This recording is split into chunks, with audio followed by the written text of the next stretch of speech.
Assalamualaikum warahmatullahi wabarakatuh. Kali ini saya akan mempresentasikan ulang mengenai materi presentasi yang sebelumnya sudah diberikan pada kegiatan webinar Kamis Riset di FK Unpad beberapa waktu yang lalu. Jadi topik webinar waktu itu adalah perspektif pendidikan kedokteran dalam riset transdisipliner, terutama dengan konteks masa pandemi COVID. Presentasi di sini merupakan hasil diskusi bersama antara saya dengan teman-teman sejawat dan tim di Prodi Sarjana Kedokteran, yaitu Dr. M. Ghazali, Dr. Hasan Basari, Dr. Eko Fuji Arianto, Dr. Ahadiani, dan Dr. Putri Haryana. Slide yang berikutnya adalah menggambarkan tentang apa sih sebetulnya efek dari COVID-19 pandemik terhadap pendidikan tinggi. Jadi sejak adanya corona ini, itu memaksa perguruan tinggi untuk segera bergeser ke virtual teaching.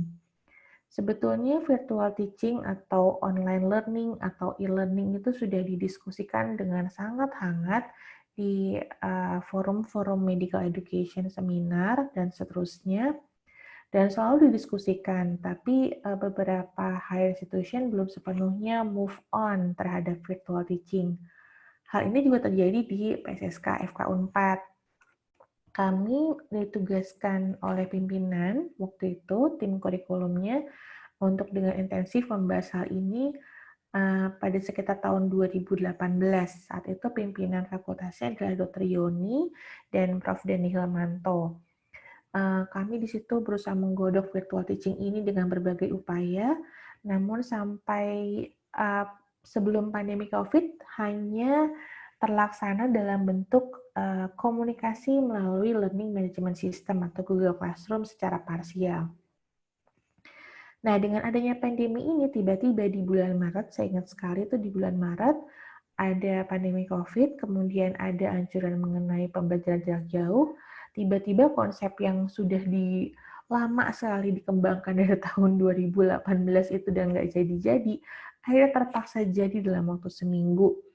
Dan walaupun runningnya dengan sangat terburu-buru, kemudian dengan persiapan juga yang sangat terbatas, kemudian juga dengan kekhasan bahwa staf pendidik di kedokteran ini punya kekhasan yang berbeda dengan staf di bidang ilmu lain, di mana ketika pandemi COVID, mereka juga menjadi garda terdepan di vaskes-vaskes, maka hal ini membuat kita lumayan jungkir balik waktu itu untuk mengadapt. Nah, ketika proses ini ternyata akhirnya kita dipaksa karena dipaksa membuat semua materi dalam bentuk virtual teaching dan hampir tidak ada tatap muka sama sekali, maka kita dipaksa untuk mengevaluasi kembali, merevisit semua aspek KBM di semua delivery method. Kemudian, selain dari itu semua, jika kita ingin merenung bahwa kita tetap harus melihat jauh ke depan, di mana kita sebagai medical educators itu memerlukan seperti long lens ya, untuk menyiapkan bagaimana sih sebetulnya anak didik kita ini menjadi dokter di 3-4 tahun ke depan. Kita harus lebih bisa menjadikan pendidikan ini sesuai dan sangat appropriate sehingga mereka bisa perform nanti ketika mereka lulus nanti. Jadi dari situ, dari pandemi ini sebetulnya memberikan pengalaman baru sebetulnya untuk para akademisi, terutama kami di Prodi Sarjana, di mana dengan adanya pandemi ini kita bertemu dengan suatu masalah yang sangat kompleks, sangat global, sehingga masalah pandemi COVID ini tidak dapat diselesaikan hanya semata-mata di bidang kesehatan. Kita perlu kajian dari berbagai macam bidang ilmu, dari perekonomian, teknologi, kemudian sosial budaya, dan seterusnya. Yang menyadarkan kita bahwa sebetulnya mahasiswa kedokteran harus punya kemampuan untuk melakukan cara pemikiran, pemecahan masalah secara transdisipliner. Karena masalah yang akan temui di masa depan nanti bentuknya akan semakin kompleks dan tidak lagi bisa dipecahkan dengan satu saja perspektif keilmuan. Permasalahan berikutnya adalah Bagaimana kita men-nurture itu? Bagaimana kita bisa mendorong hal seperti itu di kurikulum sarjana? Sudahkah kita memberikan mereka cukup banyak kesempatan untuk mengembangkan tadi kemampuan berpikir transdisipliner dan terutama melakukan penelitian yang sifatnya transdisipliner? Setelah studi literatur bersama di dalam tim kami menemukan beberapa kata kunci dalam bagaimana sebetulnya menstimulasi kemampuan learning skill yang transdisipliner, yaitu yang pertama adalah adanya kolaborasi atau kerjasama. Kurikulum kita harus menyediakan kesempatan mahasiswa kita untuk melakukan kolaborasi. Kolaborasi di antar teman sejawat, kolaborasi dengan teman-teman di bidang ilmuwan yang serumpun, kolaborasi dengan teman-teman bidang keilmuan yang di luar rumpun kesehatan, kolaborasi dengan masyarakat, dengan stakeholders, dan dengan yang lainnya.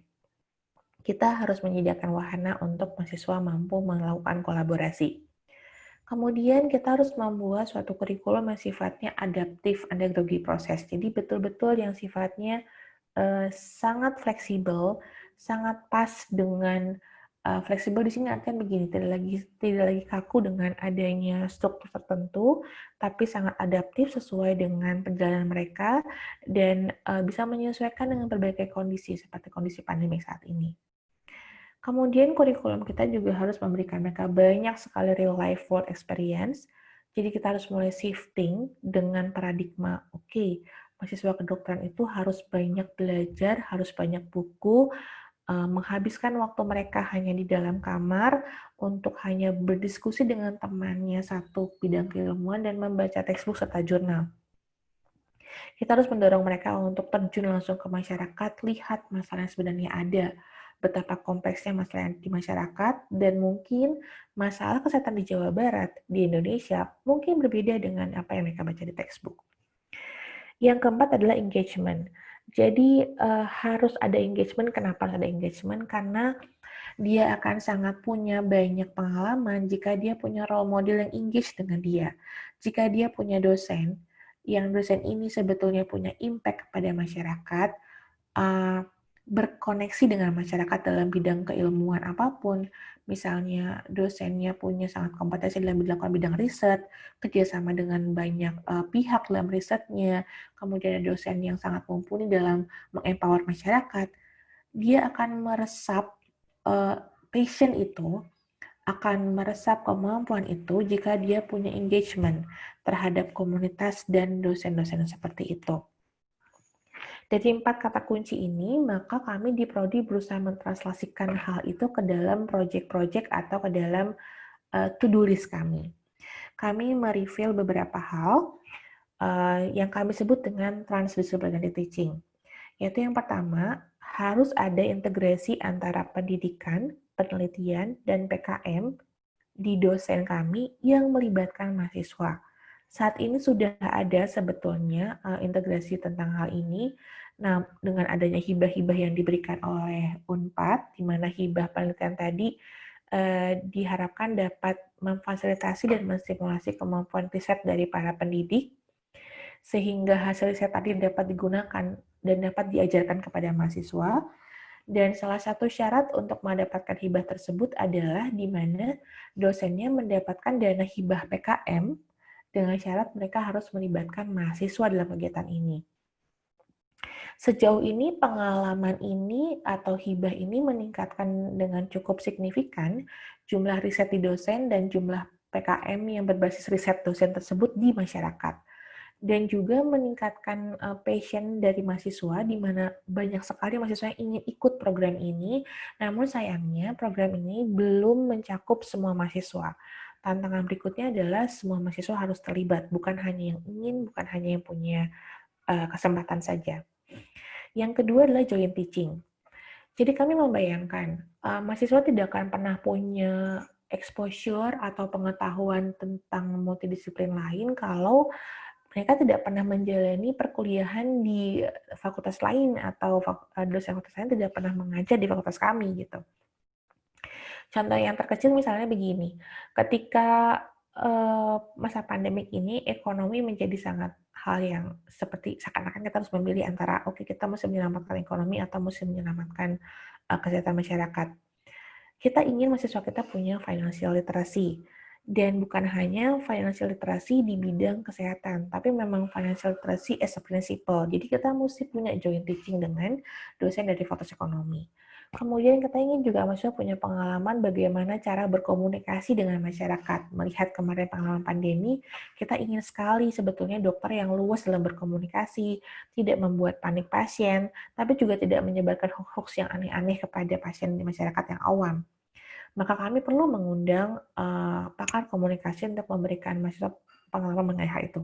Dan sebetulnya banyak sekali topik-topik yang bisa kita pakai, terutama karena Unpad punya keuntungan, punya banyak sekali fakultas dan punya banyak sekali expert. Misalnya expert hukum kesehatan, expert ethics. Ethics-nya gimana sih sebetulnya dalam merahasiakan identitas data pasien COVID dan seterusnya. Ini merupakan suatu pengalaman yang sangat berharga. Sehingga tantangan kami berikutnya adalah memungkinkan adanya joint teaching ini di PSSK, entah dengan cara mengundang dosen dari fakultas lain, pakar dari masyarakat, praktisi yang sebenarnya mungkin YouTuber, mungkin juga public figure ke dalam proses pembelajaran kami. Atau kami mengikutkan mahasiswa kami untuk ikut berkuliah di fakultas lain. Gitu. Tantangan berikutnya adalah karena kami ingin tadi mereka berpikir lebih holistik, maka sebelumnya kasus-kasus PBL kami itu sifatnya betul-betul setting kasus klinis individu kebanyakan. Nah, kami ingin berusaha men-shifting ini menjadi lebih banyak yang setting kasusnya komunitas bentuknya dengan approach yang holistik. Biasanya kami presentasikan adanya anamnesis, pemeriksaan fisik, lalu treatment itu hanya sifatnya klinis. Datangnya dengan sign symptom ini, di treatment dengan ini. Ke depan kami harus membuat suatu kasus yang kompleks dengan kandungan biopsikososial di dalamnya dan juga bagaimana kita sebagai dokter bisa punya approach itu. Yang keempat juga ini kami pikir adalah suatu kegiatan yang mungkin bisa menstimulasi kolaborasi dan real life experience, yaitu dengan adanya project based learning. Ini juga challenge berikutnya, di mana kami harus memberikan wahana untuk mahasiswa untuk berinteraksi dengan komunitas dan berpikir, belajar untuk membuat suatu proyek yang membuat dampak pada masyarakat. Sekarang sebetulnya sudah ada KKN sebetulnya, tapi kami pikir sepertinya ini bisa diperbanyak. Jadi kami harus menepis juga paradigma bahwa, aduh jangan-jangan nanti mahasiswa nggak belajar, jangan-jangan nanti kalau mahasiswa main-main di masyarakat nanti malah nggak baca-baca textbook, nanti malah nggak tahu apa-apa, malah nggak bisa apa-apa. Ini harus kita ramu dengan sedemikian rupa sehingga seimbang, masyarakat punya kesempatan istilahnya main ke masyarakat, ngobrol dengan masyarakat, tahu the real problemnya apa, lalu mereka di bawah supervisi dosen punya kesempatan berpikir kreatif untuk memecahkan masalah masyarakat dengan kreativitas mereka. Nah, hal di atas tadi itu sebetulnya sangat berat kalau dilakukan oleh prodi tersendiri. Sehingga sepertinya kami harus mengajak alumni kami untuk tadi menyediakan atau memfasilitasi berbagai hal tersebut. Ini juga merupakan challenge berikutnya, kayaknya kita perlu alumni berkiprah di sini gitu. Ini adalah suatu yang sangat upaya strategik untuk memanfaatkan alumni. Nah, kemudian yang berikutnya dalam aspek risetnya. Tadi kita bicara tentang aspek pendidikannya, lecturingnya, kemudian knowledge-nya, lalu pengalaman di masyarakat. Hal berikutnya adalah bagaimana cara kita menyiapkan mahasiswa kita untuk siap membaca, memahami, dan mungkin melakukan riset transdisipliner. Riset transdisipliner, karena ini berbagai bidang keilmuan, maka kadang sangat kental dengan gabungan dari dua design method, yaitu kuantitatif dan kualitatif riset. Pembelajaran di kami memang sudah diberikan dua-duanya, namun mahasiswa yang punya pengalaman terlibat dalam hal kualitatif riset itu belum banyak. Jadi sebetulnya kami perlu meningkatkan awareness pada mahasiswa bahwa desain penelitian itu ada dua, kuantitatif dan kualitatif, dan harus ditekankan kapan kita memilih di antara dua ini dan bagaimana memanfaatkan dua desain metode ini. Yang berikutnya adalah kami harus meningkatkan lagi kuliah elektif, mungkin digabungkan dengan joint teaching, dan kami harus meramu ini semua dengan konteks yang ada saat ini, di mana kampus menurut arahan dari Pak Menteri harus bersifat outcome based education dan dan bersifat kampus merdeka. Ini semua harus kami ramu, harus kamu elaborate dengan pesan tadi bahwa producing knowledge is a power, but nurturing tomorrow medical graduate character is more. Ini adalah PR kami di Prodi, dan ini adalah huge job, huge task, yang sebetulnya tidak mudah, tidak akan ada yang mudah, memang harus dilakukan. Nah, bagaimana cara melakukannya? Kami berpikir kami tidak mungkin melakukannya sendiri, lalu kami melihat adanya kesempatan di mana kita punya dosen yang sangat banyak dan punya expert. Sebetulnya kuncinya adalah di dosen. Ada quote yang berkata bahwa there's no curriculum development, but only faculty development. Jadi yang paling penting itu adalah dosennya. Kurikulumnya bisa jelek, kalau dosennya bagus, it can fix everything. Kurikulumnya bisa sangat bagus, delivery-nya bagus, fasilitasinya bagus, tapi kalau dosennya nggak mau melakukan, tidak punya komitmen, there's a flaw. Jadi semua kuncinya adalah di dosen, di kita. Jadi dosen itu sebetulnya punya kesempatan mengintegrasikan mahasiswa dari berbagai prodi. Satu dosen itu bisa punya mahasiswa dari program studi diploma, sarjana, profesi, sampai pasca sarjana kalau di Unpad. Semua mahasiswa di jenjang masing-masing ini bisa melakukan penelitian dan pengabdian kepada masyarakat di bawah satu dosen, sehingga nanti terjadi adanya transfer ilmu antar jenjang tadi sebetulnya. Dan dosen tersendiri sebetulnya sehingga bisa mengembangkan punya fishbone penelitian sendiri, punya fishbone PKM sendiri yang berjalan terus-menerus.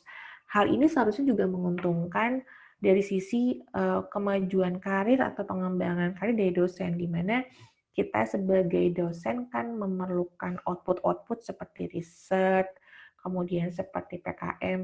Ini semua bisa dilakukan jika dosen punya fishbone penelitiannya masing-masing, punya roadmap yang ajak mengenai pengembangan keilmuannya, dan dia punya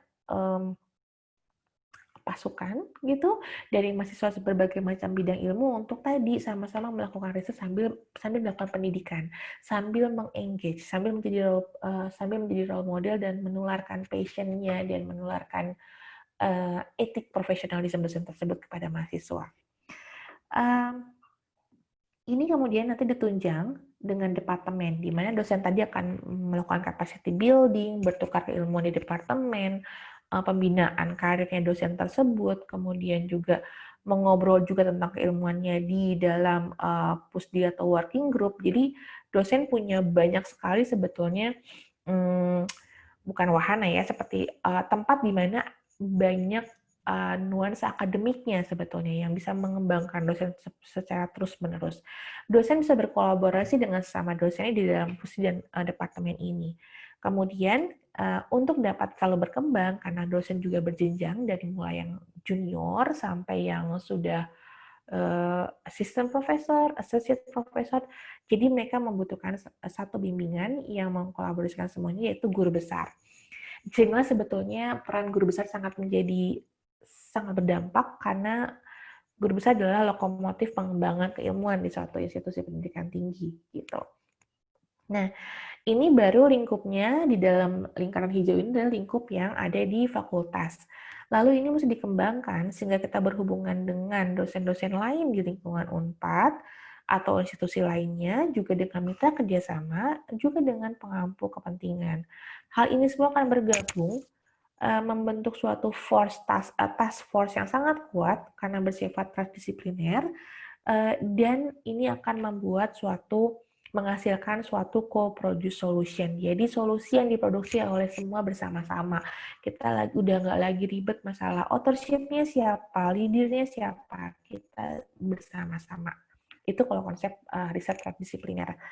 Untuk apa? Untuk memberikan dampak lagi pada masyarakat. Jadi akademisi bukan hanya menjadi menara gading, bukan hanya end up di suatu jurnal, publish, that's it. Tapi kita juga harus terus moving forward.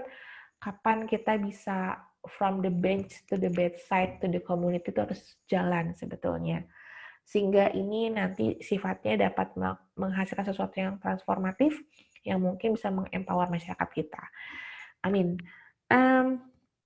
Untuk melakukan tadi, hal ini semua, maka kami sadar bahwa ini tidak dapat kami lakukan sendiri. Maka dalam pengembangannya inilah ada roadmap riset-riset terkait dengan medical education yang bisa dilakukan. Ini adalah topik riset atau fishbone research terkait dengan topik medical education dalam rangka pengembangan kurikulum tadi, transdisciplinary teaching. Saya izin pindah slide untuk memperjelas gambaran ini.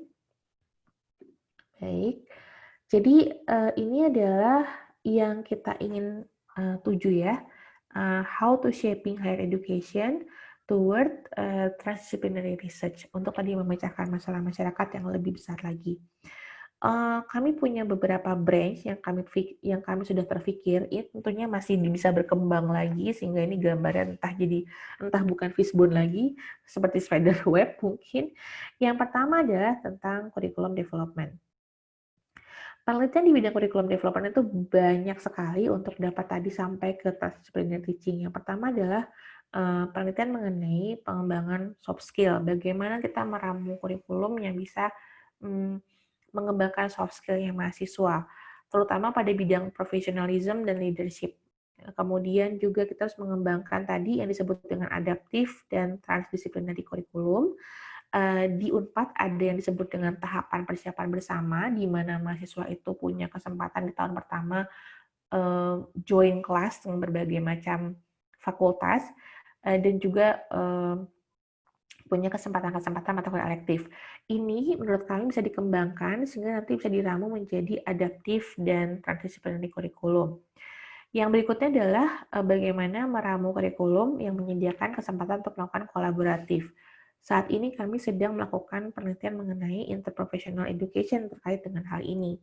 Kemudian penelitian lain juga bisa dilakukan dengan topik community-based medical education, outcome-based medical education, kemudian bagaimana mengintegrasikan One Health concept, mungkin bisa kita pakai juga untuk wahana kolaborasi, lalu bagaimana mengintegrasikan academic health system sehingga kita punya link yang sangat jelas antara pendidikan tinggi dengan vaskes dan masyarakat, kemudian juga bagaimana meningkatkan lagi integrasi riset dan PKM.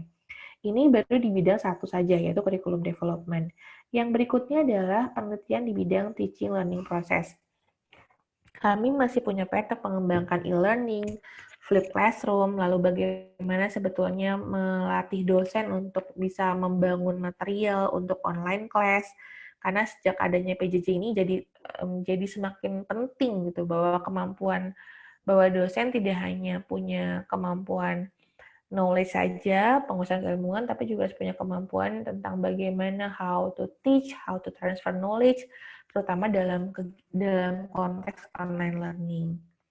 Lalu kami harus meramu bagaimana melakukan joint lecture yang efektif, prosedur seperti apa persepsi mahasiswanya, begitu juga dengan proses magang, mata kuliah elektif, lagi-lagi IPE, dan rural teaching. Rural teaching ini lebih kepada karena saat pandemik ini, karena kemarin kami kebijakannya adalah memulangkan mahasiswa, maka kami punya 825 mahasiswa di S1 yang tersebar di seluruh Indonesia. Jadi waktu itu Dr. Hasan pernah mendata mahasiswa kami setelah mereka pulang kembali ke lokasi masing-masing, lalu dipetakan di Google Map, itu Masya Allah, itu mahasiswa PSSK itu dari betul-betul literally dari Sabang sampai Merauke ada. Dan ketika kami melakukan PJJ tadi, sebetulnya ada beberapa mahasiswa yang karena kondisi geografisnya sangat jauh, itu bahkan sangat sulit mendapatkan koneksi. Ini merupakan challenge, tapi juga opportunity. Karena mahasiswa kami yang kebetulan pulang ke daerah yang agak terpencil dan mungkin juga masyarakatnya belum terlalu melek kesehatan, sebetulnya dia punya banyak sekali peran nanti di sana. Dia punya banyak sekali wahana untuk mengembangkan dirinya sendiri di sana, tapi bagaimana kita bisa menempatkan mahasiswa kita di rural area, tapi juga kita support dengan tadi, online learning tadi. Dari kurikulum, lalu ke teaching learning process, berikutnya kita bergeser ke arah assessment. Assessment ini banyak sekali bisa dilakukan. Jadi mulai dari tadi segitiga Miller, ada knows how, ada shows, ada does. Ini masing-masing perlu kita ramu lagi. Bagaimana sih ujiannya atau assessment yang pas untuk tadi transdisciplinary teaching tadi? Bisa pakai MCQ seperti apa? Atau harus pakai essay, pakai one based answer, bagaimana melakukan OSCE-nya, bagaimana simulasinya, atau bagaimana kita melakukan WPBA atau Workplace Based Assessment. Lalu bagaimana kita mengembangkan formatif yang baik, efektif, yang bisa memberikan umpan balik terhadap mahasiswa dan dosen. Lalu bagaimana kita menentukan weighing dan standard setting. Jadi saat ini Unpad masih menggunakan PAP atau penilaian angka itu secara mutlak atau absolut. Kalau sifatnya nanti kita mau bergeser ke adaptif kurikulum, pastinya nggak bisa lagi pakai PAP, harus pakai yang relatif, harus mulai menginsersikan standar setting per sistem assessment. Lalu juga bagaimana kita melihat atau menguji kemampuan melakukan riset mahasiswa sebelum dia ujian skripsi. Jadi kalau ujian skripsi kan sebetulnya dia akhirnya punya research capacity, tapi kami belum punya assessment yang pas untuk dapat menilai sebetulnya mahasiswa kita punya nggak ya kapasitas riset yang baik. Lalu kapasitas riset apa? Ya tadi, kualitatif, kuantitatif, sampai kemampuan tadi mengorganize suatu transdisciplinary research. Ini semua 3 branch ini mungkin bisa dilakukan oleh dosen ya internal di FK Unpad mungkin. Kalau assessment sepertinya kita harus minta bantuan juga dari teman-teman psikologi untuk psikometrik, kemudian juga teaching learning juga kita juga perlu bantuan, tapi ini adalah suatu hal yang sepertinya biasa kami lakukan di dalam prodi. Namun ada hal lain sebetulnya dalam pembentukan kurikulum yang kita juga sebetulnya sangat perlu. Salah satunya adalah penelitian mengenai manajemen of education and change. Ini kami suka stuck. Jadi kami punya idea, kami punya desain, tapi begitu sampai ke faculty development kami mentok. Kami nggak tahu gimana caranya memanage supaya dosen mau berubah misalnya. Lalu bagaimana sebetulnya pembinaan dosen dari mulai junior, pelatihan apa sebetulnya yang dibutuhkan ketika dosen baru masuk, karena kan kita ketika lulus nggak pernah diajarkan bagaimana mengajar, jadi bentuk pelatihannya seperti apa, jenjangnya seperti apa, siapa sih yang boleh jadi kaprodi, seperti itu kami nggak punya peta tentang itu. Jadi kami perlu sekali penelitian dari teman-teman, dengan bantuan teman-teman dari bidang manajemen, tentang bagaimana faculty development, bagaimana mengembangkan workload mapping, bagaimana sih memetakan beban kerja dosen misalnya sekarang dengan sistem indikator kinerja sebetulnya sudah baik, tapi bagaimana kita meyakinkan bahwa sebetulnya ada loh benar-benar dosen yang work very hard istilahnya, dia kerja di mana-mana, tapi kadang-kadang dosen ini saking work very hard dan levelnya sangat teknis, bahkan bisa mengcover kerjaannya administratif, dia nggak punya output riset, dia nggak punya output apa-apa karena terlalu sibuk untuk memanage hal-hal administratif. Jadi sangat perlu itu workload mapping. Untuk menyatakan bahwa ini dosennya cukup atau enggak sih, itu pun perlu workload mapping. Nah, kemudian juga kami ingin bantuan teman-teman manajemen dalam memetakan career development, lalu juga butuh bantuan teman-teman dari manajemen dan ekonomi untuk gimana sih sebetulnya cara menghitung keuangan ketika kita ingin merubah kurikulum, itu apa aja yang kita butuhkan sebetulnya, berapa ongkosnya sih kalau kita mau merubah kurikulum. Kalau kita pengen mengirim mahasiswa ke rural areas, kalau kita pengen bikin mahasiswa magang, itu sebetulnya dari sisi UKT misalnya, dari sisi uang kuliah atau pembiayaan mahasiswa ini mesti naik atau enggak? Mungkin nggak kita cukup kuat memberikan beasiswa? Hal ini sebetulnya tidak pernah terpikir, tapi kami sangat perlu. Kemudian juga ini yang paling penting sebetulnya, tenaga kependidikan. Tenaga kependidikan buat kami very very important. Kami di Unpad karena PNS ya memang kadang-kadang menerima tenaga kependidikan yang ya given ya. Kadang-kadang kita perlu misalnya yang sekarang ini pengennya yang background-nya IT nih, kita pengen punya staff yang programming developer, atau kita pengen punya staff di bidang misalnya desain visual, kita pengen punya staff yang bisa merekam video. Di kami nggak bisa, karena ya memang tekniknya given dan kadang-kadang juga dengan background keilmuan yang ya mungkin nggak connect dengan apa yang kita butuhkan sekarang. Tapi ya tadi, berarti kan perlu ada nih upaya pelatihan-pelatihan tenaga pendidikan, terutama dalam hal quality assurance dan manajemen. Penjaminan mutu kalau buat saya sebetulnya karena erat dengan pencatatan, maka tenaga pendidikan pun harus punya kemampuan quality management yang sangat baik. Lalu leadership in education. Um, Being a leader in higher institution itu buat saya sangat berat, dan sebetulnya dosen-dosen junior saat ini sebetulnya perlu dilatih dan dipaparkan tentang hal itu. Dosen junior yang baru masuk juga perlu di-scouting how to be a good leader to themselves, karena semakin dia senior maka dia akan menjadi leader untuk lebih banyak lagi scope, lebih besar lagi scope.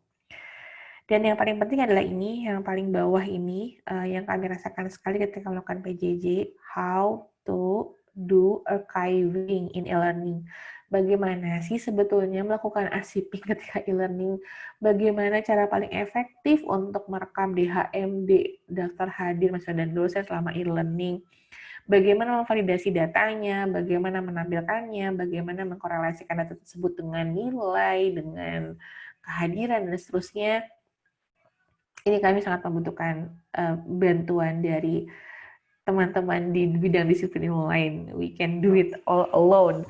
Kemudian kami juga sangat merasa memandang perlu penelitian mengenai adanya psychology in education. Terutama dengan berubahnya PJJ ini, kami malah menemukan beberapa mahasiswa ada yang dimotivasi, ada yang karena dia sendiri di rumah, ada yang merasa bilang, "Dok, saya nggak bisa belajar di rumah karena orang tua saya nggak paham, kenapa saya harus di kamar, kenapa saya punya tugas," atau ada yang kadang-kadang bilang, "Dok, saya malah nggak bisa tidur, tapi siang tidur terus," and so on. Dengan adanya PJJ ini, dan mungkin kondisi pandemik, mungkin kondisi orang tuanya berpengaruh juga pada anak-anaknya, kita menemukan struggling students yang perlu kita tangani dengan kondisi mereka ada di rumah tinggalnya masing-masing. Kita nggak bisa ketemu sama mereka, kita nggak bisa ngobrol sama mereka, kita bahkan nggak bisa menanggung mereka, dan kita harus punya nih, maksudnya gimana sih sebetulnya dealing sama mahasiswa yang struggling akademik dan non-akademik ketika masa PJJ ini. Itu adalah suatu tanda tanya besar. Jadi kami perlu bantuan dari teman-teman psikologi. Kemudian untuk berpindah ke transdisciplinary teaching, kan tadi kita perlu mahasiswa yang seperti apa sebetulnya. Nanti terkait dengan seleksi mahasiswa nanti ya. Sebetulnya untuk menjalani transdisciplinary teaching, dan tadi kita pengen lulusan kita punya kemampuan transdisciplinary research, kita perlu mencari mahasiswa seperti apa sebetulnya. Bagaimana meyakinkan mahasiswa kita siap untuk bergeser juga bersama kita. Kemudian penelitian psikologi mengenai student diversity. Tadi kita punya mahasiswa dari berbagai macam latar belakang ekonomi, asal kesukuan, budaya. Ini pengaruhnya bagaimana kalau kita ingin mengembangkan suatu kurikulum.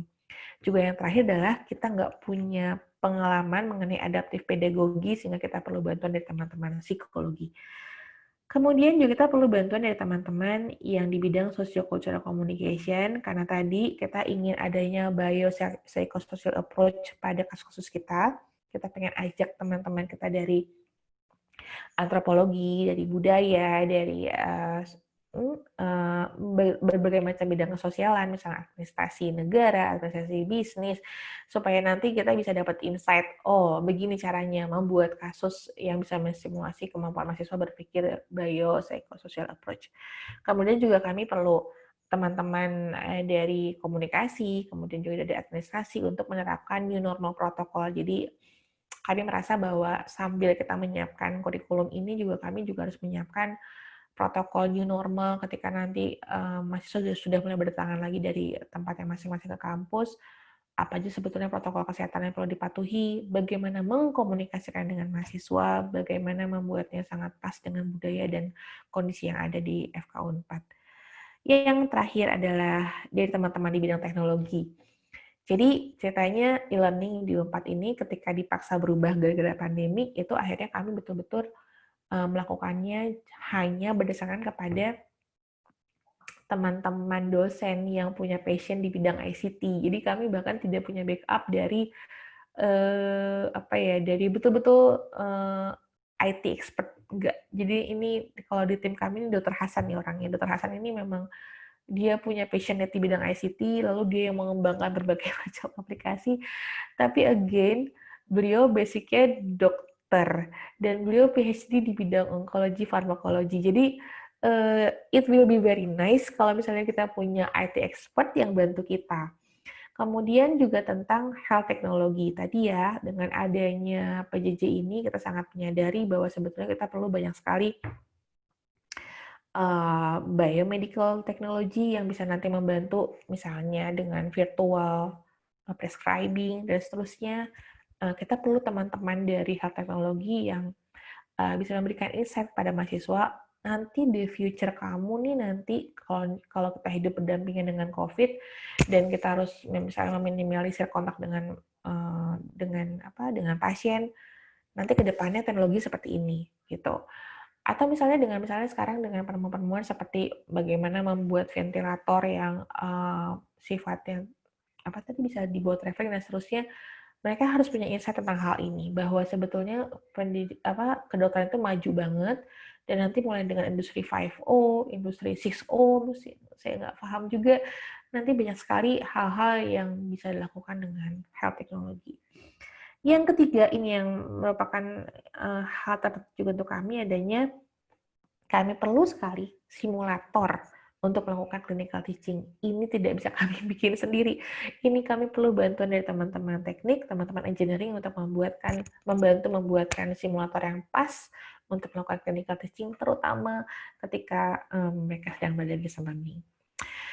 Jadi, alhamdulillah itu adalah presentasi saya ketika melakukan webinar di Kamis Research tadi. Mohon maaf kalau kata-katanya masih ribet dan tidak menyenangkan. Kalau ada pertanyaan, mangga saja. Kalau ada bantuan tadi mau ngajakin, oke, kita kontak nih, kita mau riset ini. Wah, very welcome. Pokoknya kita dengan sangat senang hati akan menyambut. Mudah-mudahan ada manfaatnya. Assalamualaikum warahmatullahi wabarakatuh. Hatur nuhun.